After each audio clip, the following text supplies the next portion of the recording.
Good afternoon. We are going to talk about the Jennifer Jaynes case here. We have 10 pages from the Smith County Sheriff's Office. Report for 19-28456. Nature is a suicide. How it was received was a 911 line. Address 1327 Bridle Path Lane in Lindale, Texas, 75771. We're going to go quickly here through these 10 pages, and we'll see what everybody thinks. So, I got a couple witnesses on page number 2. Page 3 gives us some more information about the people involved in the incident report and the supplemental reports. Here is the narrative for one of the officers. This is on page 4. Officer Wedgeworth. Looks like his number is 993. Here's what he says. While on patrol, I heard the SO dispatch give out a suicide call on 1327 Bridle Path in Hideaway Lake. I was close to the location, so I checked en route to the location. A short time later, I arrived along with EMS. When I made entry, I saw a young white female laying on the floor and an older white female doing CPR on her. When I first looked at the subject, I could tell that she had been deceased for some time. Myself and the EMS crew took the older female outside, and I secured the scene and waited on other units to arrive. SCSO Deputy Unit Number 32 was the first to arrive. I stood by to keep the scene secure. No further action was taken by me. Go to page 5. This is another officer, Officer McClanahan. Number 579. Page 1 of the supplemental report. This is dated 11/25/2019 at 16:41 military time. Watch guard video? No. Body camera? Yes. Audio? Yes. Photos? No. Vehicle seized? No. Vehicle location? No. And here is what Officer McClanahan writes. On Monday, November 25th, 2019, I, Detective Sean McClanahan, along with Detective Drew Shepard and Detective Josh DeCur, were called to a suicide at 1327 Bridle Path Lane in Lindale, Smith County, Texas. Upon arrival to the Hideaway Lake subdivision where the residence sits to the north side of Bridle Path Lane, facing to the southwest. The residence, a single-family brick home, tan in color. We were advised by Deputy Wedgeworth that the deceased was in a backroom building unattached to the residence. I walked into the room and observed a white female lying on her back. I observed a large wound to the left temple of her head. I observed the chair where the deceased was sitting had a large pool of blood on the floor to the left side. I noticed a firearm sitting under the deceased's right hand. I later found out that EMS had turned the body around on her back and that she was sitting in the chair when she was found. The firearm was a FN 5.7. The family did not know where she got the gun. Justice of the Peace Dunklin arrived on scene and advised we could examine the deceased. I checked the right side of her temple to see if there was an exit wound. As I felt the side of her head, I found a single bullet just under her hairline. I then spoke with the deceased mother, who confirmed she was left-handed, consistent with the wound and scene. Go to page 6. Officer Wedgeworth, 993. Dated 11/26/2019, 7:54 military time. Watch guard video? Yes. Body camera? Yes. Audio? Yes. Photos? Yes. Vehicle seized? No. Vehicle location? No. I, Deputy B. Wedgeworth, was dispatched to a suicide at 1327 Bridle Path Lane. It was learned by dispatch that a white female later identified as Jennifer Jaynes had taken her own life with a self-inflicted gunshot to the left side of her head with a FN 5.7 caliber pistol. Upon my arrival, Mrs. Jaynes was in the floor, and EMS had determined that they were not going to work the corpse due to lividity and rigor having already set in, and the body was cold to the touch. I observed there to be no signs of forced entry or foul play involved in Mrs. Jaynes' death. I notified Sergeant Hatton of all the details of the case, and he made the determination after the body had been moved, and there was no evidence of an exit wound on the body to call for detectives to the scene. Deputy D. Thompson held the scene and kept a crime scene log until detectives arrived and determined that the death was in fact from a gunshot wound, and there was no need for an autopsy, and they released the scene and body to the funeral home after Justice of the Peace Dunklin from PCT 2, Precinct 2, arrived and conducted an inquest. Detectives took several items from the home to continue the investigation. Nothing further at this time. Deputy B. Wedgeworth, number 32. That's on page 6. So let's go to page 7. And this is Officer D. Thompson, and his number is 438. This was filled out on 11/26/2019 at 18:36 military time. WatchGuard video, yes. Body camera, yes. Audio, yes. Photos, blank. Vehicle seized, blank. Vehicle location, blank. On 11/25/2019, I, Deputy D. Thompson, was dispatched to 1327 Bridle Path Lane in reference to a suicide. I arrived and assisted Deputy B. Wedgeworth in gathering information and starting the crime scene log. D. Thompson, number 49. Very short. Page number 8. This is Officer D. Shepard, 1103. It's his number.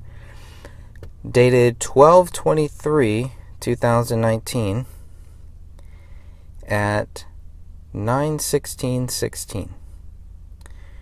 WatchGuard video, no. Body camera, yes. Audio, yes. Photos, no. Vehicle seized, no. Vehicle location, no. 11/25/2019, SD Shepard. On 11/25/2019, SCSO Detective S. McClanahan and I responded to 1327 Bridle Path, Lindale, Smith County, Texas, on a report of a dead person, possible suicide. We met Detective J. DeCour at the residence. We were escorted through the main residence and into the backyard to a detached building where the body of the deceased was located. 1327 Bridle Path, Lindale, Smith County, Texas, was a single-family residence located in the Hideaway subdivision. The house was painted brown brick with composite roofing, with the front door facing south/southwest. The small building office where the deceased was found was located in the backyard of the property towards the west fence line. The building was a wooden mobile-style construction sitting slightly off of the ground. The only entrance door was located on the east side of the building towards the south of the building. Deputy Wedgeworth gave us a brief overview of the situation. Deputy T. Goodman was on scene and told us that he arrived with EMS and they found the deceased inside the backyard building. The mother of the deceased was beside her performing CPR. EMS checked for vitals and found the deceased cool to the touch. EMS Deputy Goodman, along with the deceased mother, Rita O'Brien, left the building, which was secured, and detectives were summoned. Detectives walked around the building and did not observe anything disturbed nor suspicious. Detectives entered the building and observed the deceased white female lying on her back in a mid-thigh sleeping gown. The deceased's head was turned slightly to her left. She was lying in front of a recliner rocker chair. A large pooling of blood was observed on the floor to the left of the chair, along the left side of the chair. The deceased was observed to have blood on the left side of her head and a small pooling of blood under her head. A black-colored semi-automatic pistol was located on the right side of the deceased under her right arm. The body was found directly in front of the entrance door near the west wall of the building. A computer desk and computer was located on the northeast side of the inside of the building, and the cell phone was found and recovered from inside the top right drawer of the desk by Detective DeCoeur. Disposed of notes were found and recovered by Detective DeCoeur inside the trash can directly inside the entrance door on the right along the east wall. Justice of the Peace Dunklin responded to the scene and gave permission for detectives to move the body of the deceased.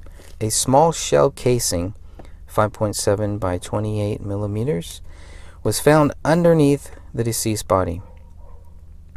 Detective DeCoeur recovered the pistol and shell casing.